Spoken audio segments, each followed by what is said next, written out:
How to Get P-Values Less Than 0.05 in Biological Research by Michael Walker. Chapter 2. Calculate power and sample size for P less than 0.05. Before you begin an experiment, would you like to know your chances of getting P less than 0.05? Would you like to know if you have only a 10% chance of getting P less than 0.05? Would you think about changing the experiment? What if you had only a 50% chance? The probability that you will get P less than 0.05, assuming the treatment works, is the power of your experiment. Typically, anything less than 70% is considered low power.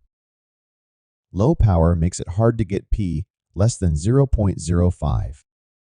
Institutional review boards and funding agencies usually want to see power at 80% or higher before they approve or fund a project. In this chapter, we'll look at what determines power and sample size. We'll see easy ways to calculate power using software. If you know how to calculate the power and sample size for your proposed experiment, you can design better experiments. You can increase the probability that you will get P less than 0.05.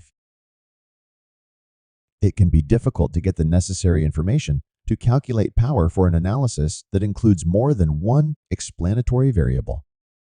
For that reason, we often do the power calculation for a t-test with the expectation that we will get a conservative estimate of the required sample size and power.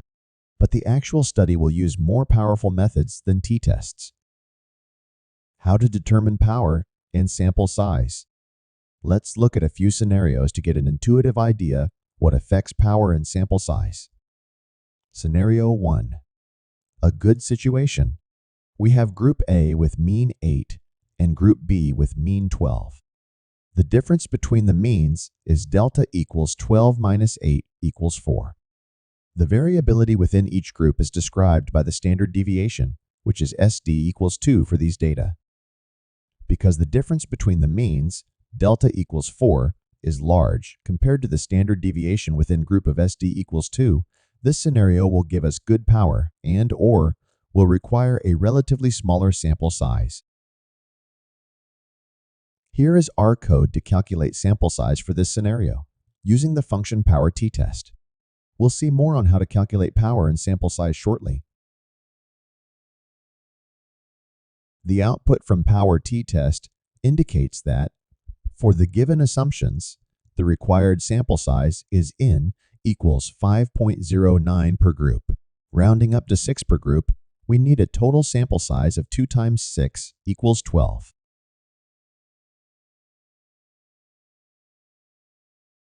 Scenario 2. An okay situation. The variability within each group is the same as Scenario 1, but the difference between the two group means is smaller.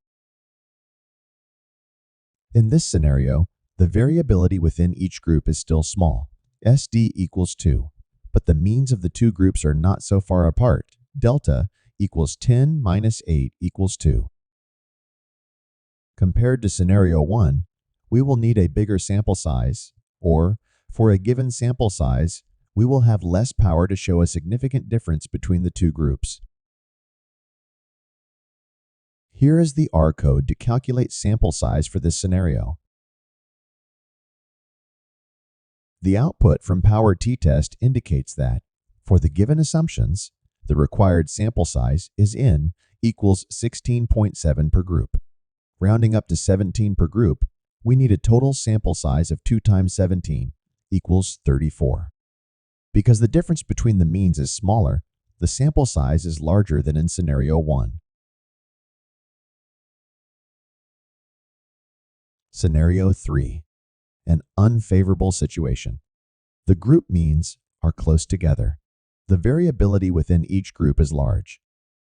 We have a small difference between the means, a small effect size, and large standard deviation within each group. Looking at the graph, we expect that this scenario will require a larger sample size to detect the difference between the groups with P less than 0.05. The difference between the group means effect size is delta equals 10 minus 8 equals 2. The standard deviation within each group is SD equals 3, which is 50% larger than the standard deviation for scenarios 1 and 2.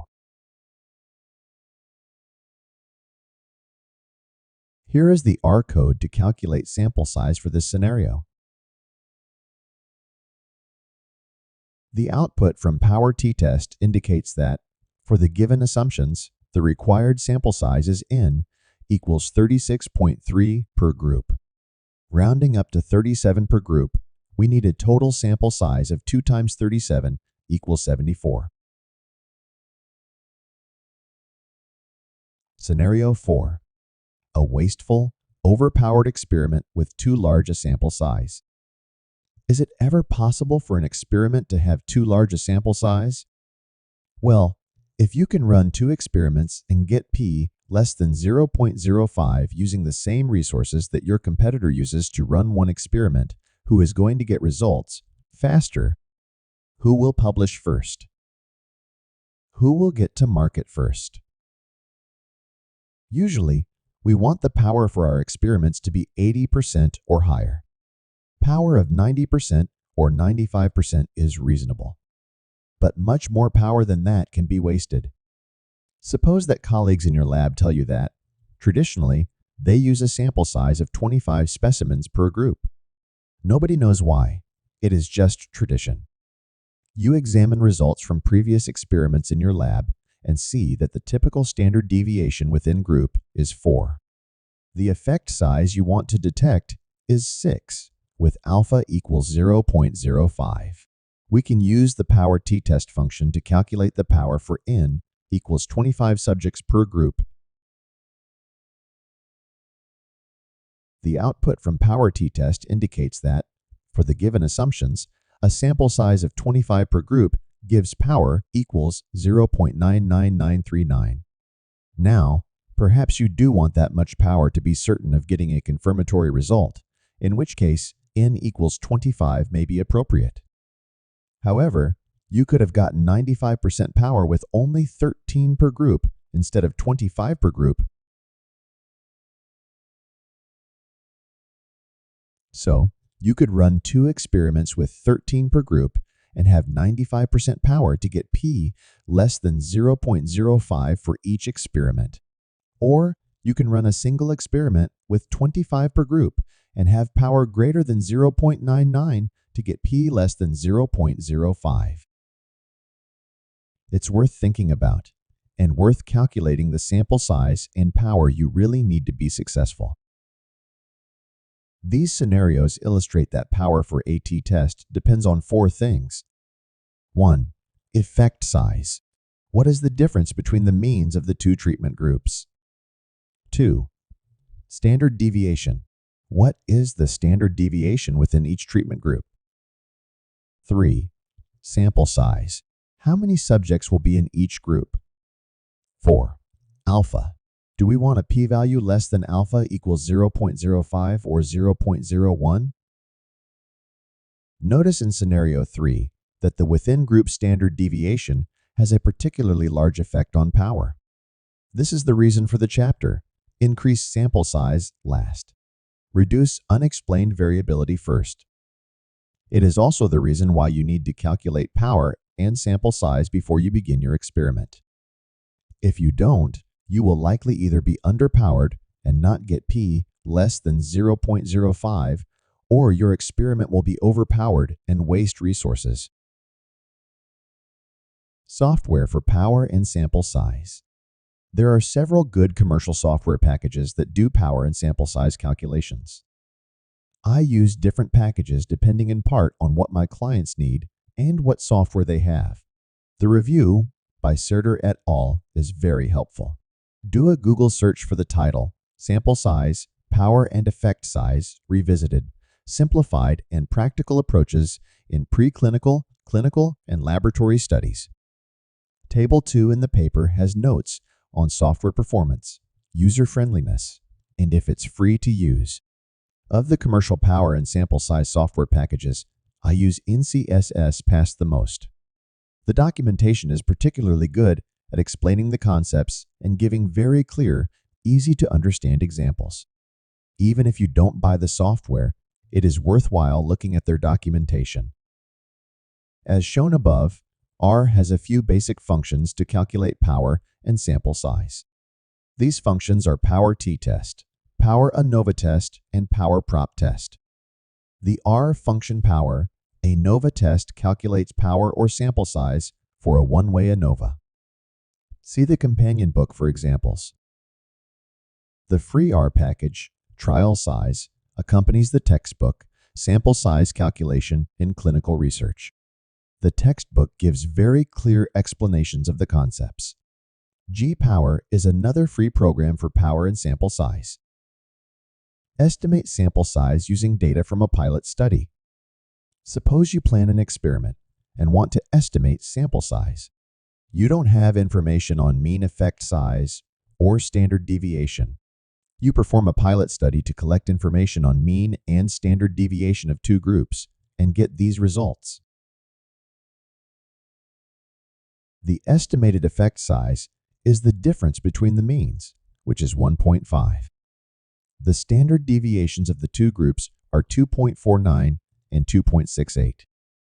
It is usually better to use the larger estimate of the standard deviation when estimating sample size, so we'll use SD equals 2.7 and power equals 0.8. The power calculation indicates we need 52 subjects per group for a total of 104 subjects. The main reason for the large sample size is the standard deviation, SD equals 2.7, compared to the mean effect, delta equals 1.5. To reduce the sample size, we need to find a way to reduce the within-group standard deviation, which is unexplained variance.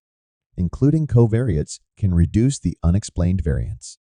We'll see more methods to reduce this unexplained variance later on. Assay variability reduces power, increases sample size, and gives worse p-values. Suppose you plan an experiment using a 96 well plate. You run identical specimens in all 96 wells. You find that the standard deviation of the identical specimens in the 96 wells is 10 units. The effect size you hope to detect is 5 units.